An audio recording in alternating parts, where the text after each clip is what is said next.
ব্রাহ্মণবাড়িয়া জেলা homeopathic health and medical সোসাইটির উদ্যোগে দিনব্যাপী এক বিজ্ঞান ভিত্তিক সেমিনার সম্পন্ন হয়েছে।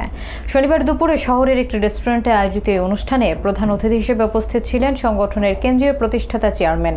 আধুনিক চিকিৎসা পদ্ধতিতে হোমিওপ্যাথির গুরুত্ব এবং বিজ্ঞানসম্মত প্রয়োগ নিয়ে সেমিনারে বিস্তারিত আলোচনা করা হয়। হেলাল উদ্দিনের প্রতিবেদনে দেখুন বিস্তারিত।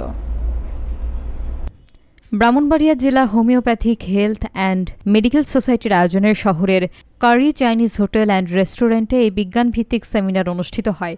সংগঠনের জেলা সভাপতি ডাক্তার মোখলেসুর রহমানের সভাপতিত্বে অনুষ্ঠানে প্রধান অতিথি হিসেবে উপস্থিত ছিলেন কেন্দ্রীয় কমিটির প্রতিষ্ঠাতা চেয়ারম্যান পণ্ডিত ডাক্তার সমরেশ রায়।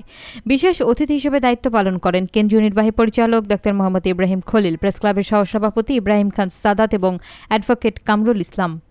সেমিনারে প্রধান বক্তা ডাক্তার রফিকুল ইসলাম তার বক্তব্যে উল্লেখ করেন, আধুনিক বৈজ্ঞানিক গবেষণা এবং ক্লিনিক্যাল পর্যবেক্ষণের মাধ্যমে বর্তমানে হোমিওপ্যাথি চিকিৎসা পদ্ধতির কার্যকারিতা বিশ্বজুড়ে প্রমাণিত হচ্ছে। তিনি আরও জানান, রোগীর শারীরিক এবং মানসিক অবস্থার সামগ্রিক বিশ্লেষণের ভিত্তিতে চিকিৎসা প্রদানই এই পদ্ধতির অন্যতম প্রধান বৈশিষ্ট্য।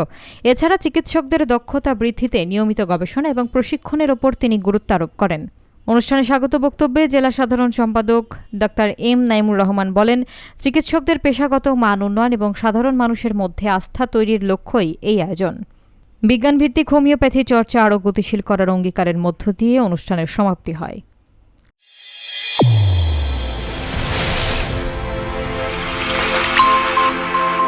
চ্যানেল A1 হৃদয় রেসপন্স।